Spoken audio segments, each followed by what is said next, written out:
ओम शांति। बाबा good morning. आज बाबा के 15 जनवरी 2021 के महावाक्य हैं। बाबा ने सार में कहा, मीठे बच्चे, तुमने आधा कल्प जिसकी भक्ति की है वही बाप खुद तुम्हें पढ़ा रहे हैं। इस पढ़ाई से ही तुम देवी देवता बनते हो। बाबा ने प्रश्न पूछा, योग बल के लिफ्ट की कमाल क्या है? तो बाबा ने उत्तर में कहा, तुम बच्चे योग बल की लिफ्ट से सेकंड में ऊपर जाते हो, अर्थात सेकंड में जीवन मुक्ति का वर्षा तुम्हें मिल जाता है। तुम जानते हो सीढ़ी उतरने में 5000 वर्ष लगे और चढ़ते हैं 1 सेकंड में। यही है योग बल की कमाल। बाप की याद से सब पाप कट जाते हैं, आत्मा सतो प्रधान बन जाती है। ओम शांति।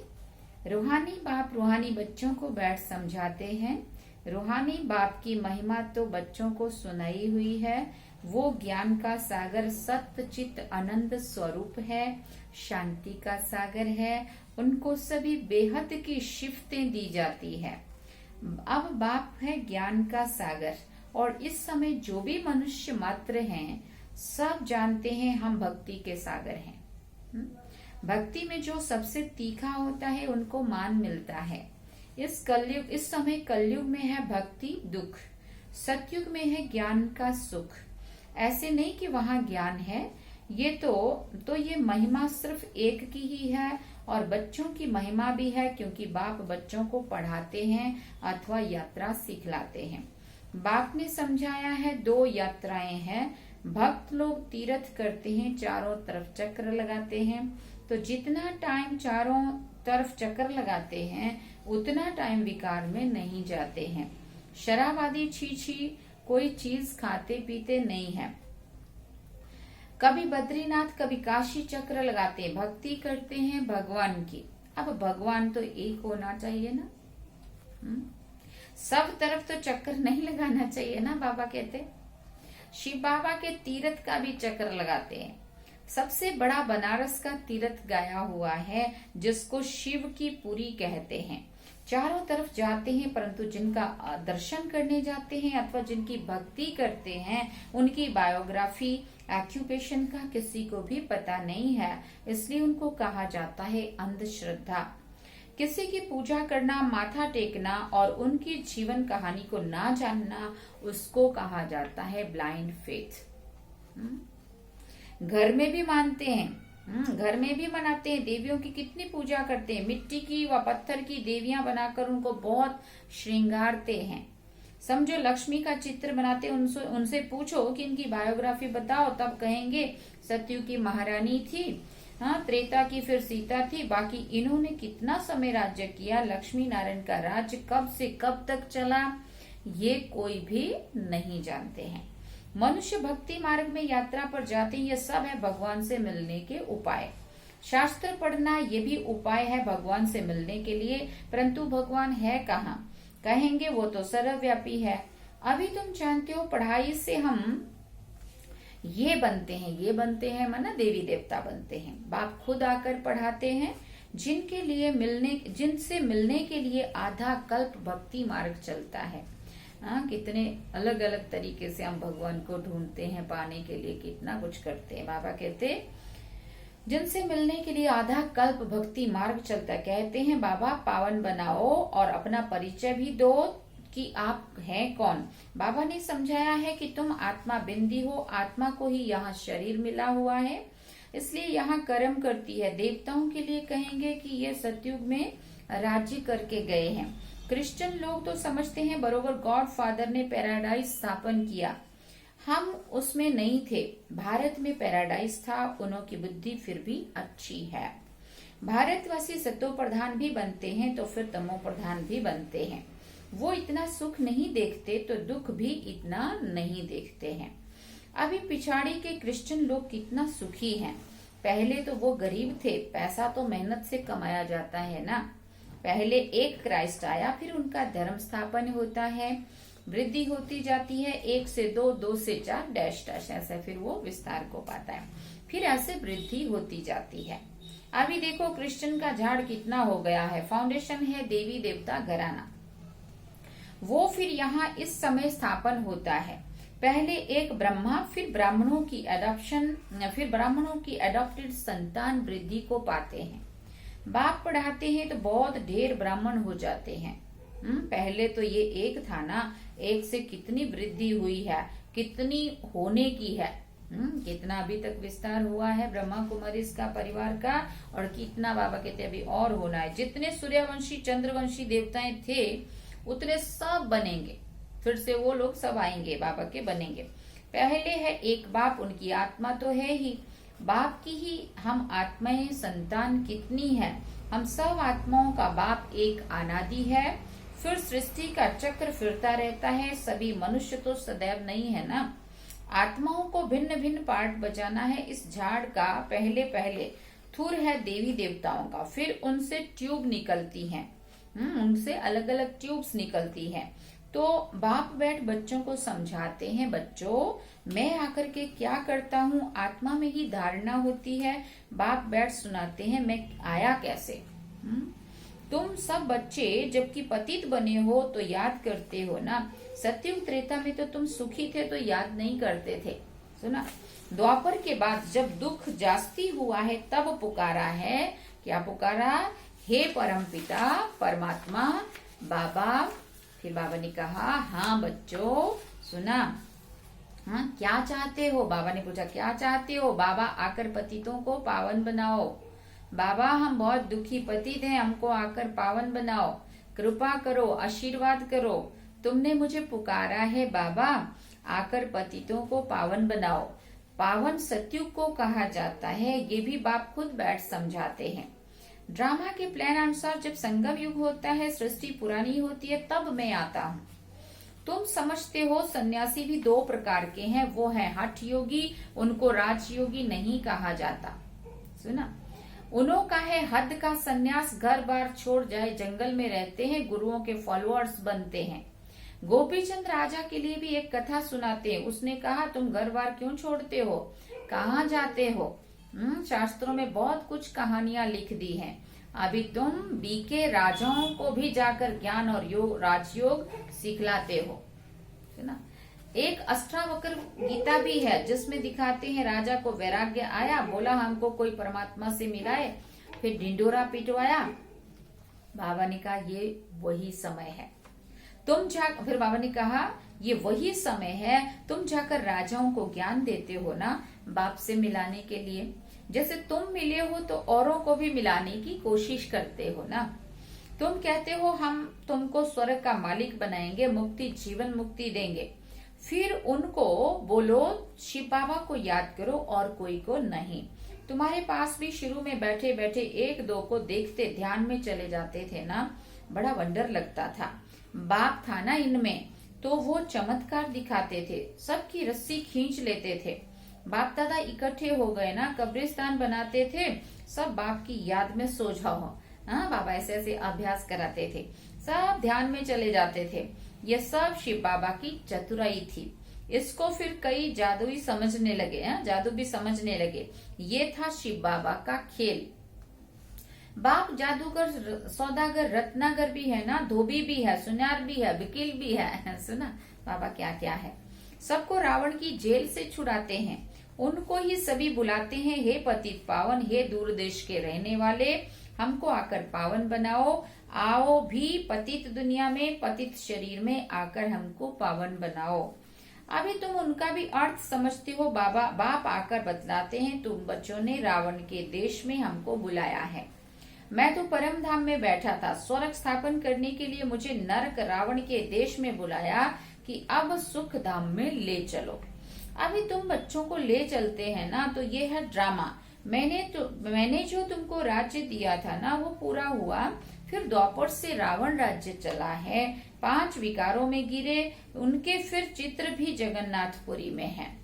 पहले नंबर में जो था वही फिर 84 जन्म ले अभी पिछाड़ी में है, फिर उनको ही पहले नंबर में जाना है। तो ये ब्रह्मा भी बैठा है, विष्णु भी बैठा है, इनका आपस में क्या कनेक्शन है बाबा पूछते हैं। ब्रह्मा सो विष्णु, विष्णु सो ब्रह्मा। बाबा कहते क्या कनेक्शन है, दुनिया में कोई नहीं जानते कि जो वो ब्रह्मा की जो विष्णु की जो आत्मा है वही 84 का जन्म लेते लेते अंत में वही ब्रह्मा की सोल है, और जो ब्रह्मा की सोल है वही जाकर के विष्णु बनने वाली है या श्री कृष्ण सो नारायण बनने वाली है। लोगों को नहीं पता ना, इसलिए बाबा कहते दुनिया में कोई नहीं जानता इनका आपस में क्या कनेक्शन है। ब्रह्मा सरस्वती भी असल में सतयुग के मालिक लक्ष्मी नारायण थे, अभी नरक के मालिक हैं। अभी ये तपस्या कर रही है लक्ष्मी नारायण बनने के लिए। देलवाड़ा मंदिर में पूरा यादगार है, बाप भी यहाँ आए हैं इसलिए अब लिखते भी हैं। आबू सब तीर्थों में, सब धर्मों में, तीर्थों में मुख्य तीर्थ है, क्योंकि यहाँ ही बाप आकर सभी धर्मों की सदगति करते हैं। तुम शांति धाम होकर फिर स्वर्ग में जाते हो, बाकी सब शांति धाम में चले जाते हैं। हम भी शांति धाम जाते हैं, लेकिन शांति धाम जाके हम अपने सतयुग दुनिया में आ जाते हैं और बाकी सब शांति धाम में चले जाते हैं। वो है जड़ यादगार, ये है चैतन्य। जब तुम चैतन्य में ये बन जाएंगे, वो बन जाएंगे, तो फिर ये मंदिर आदि सब खत्म हो जाएंगे।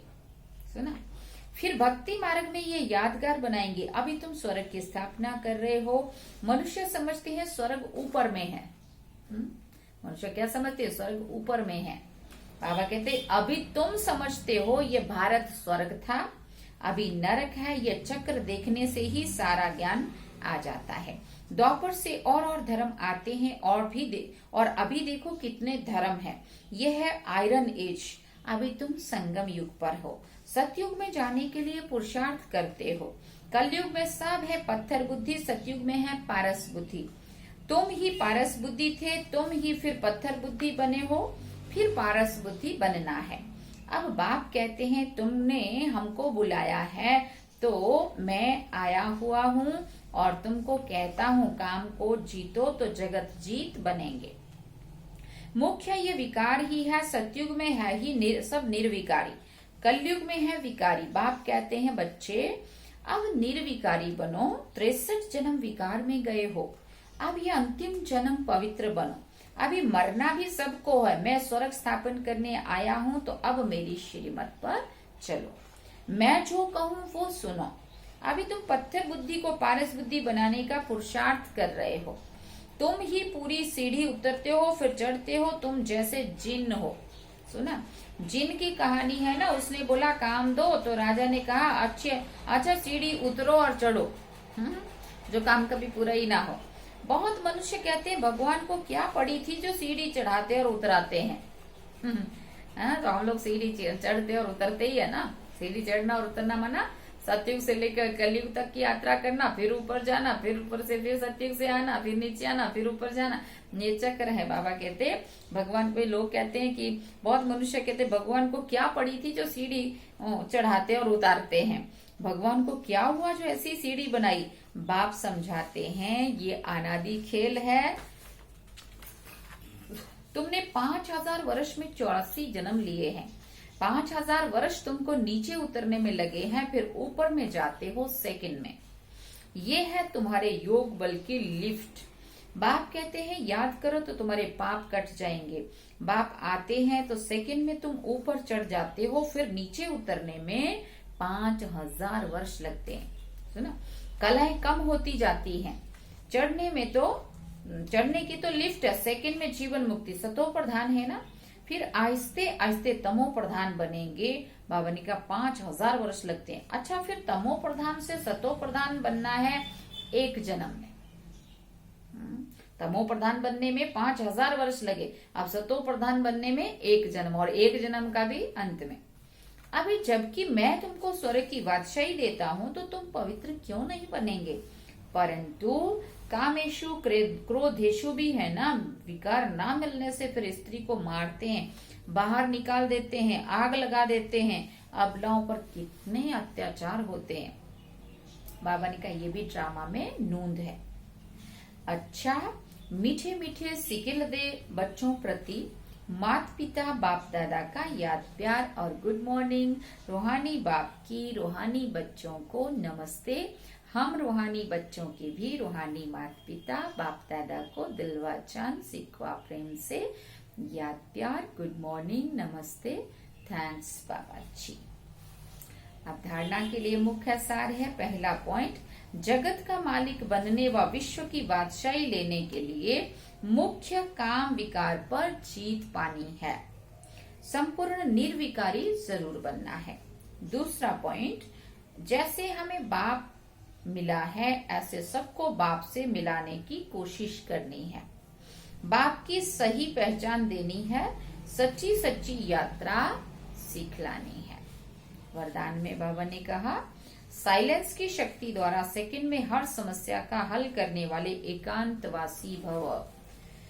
साइलेंस की शक्ति द्वारा सेकंड में हर समस्या का हल करने वाले एकांतवासी भव। जब कोई भी नई व शक्तिशाली इन्वेंशन करते हैं तो अंडरग्राउंड करते हैं। यहाँ एकांतवासी बनना ही अंडरग्राउंड है। जो भी समय मिले कारोबार करते भी, सुनते सुनाते, डायरेक्शन देते भी इस देह की दुनिया और देह के भान से परे साइलेंस में चले जाओ। साइलेंस में चले जाओ। ये अभ्यास व अनुभव करने कराने की स्टेज हर समस्या का हल कर देगी। इससे एक सेकंड में किसी को भी शांति व शक्ति की अनुभूति करा देंगे। जो भी सामने आएगा वो इसी स्टेज में साक्षात्कार का अनुभव करेगा। स्लोगन में बाबा ने कहा, व्यर्थ संकल्प व विकल्प से किनारा कर, व्यर्थ संकल्प व विकल्प से किनारा कर, आत्मिक स्थिति में रहना ही योग युक्त बनना है। सुना? व्यर्थ संकल्प व विकल्प से किनारा कर आत्मिक स्थिति में रहना ही योग युक्त बनना है। अच्छा, ओम शांति। ये थे बाबा के आज के महावाक्य।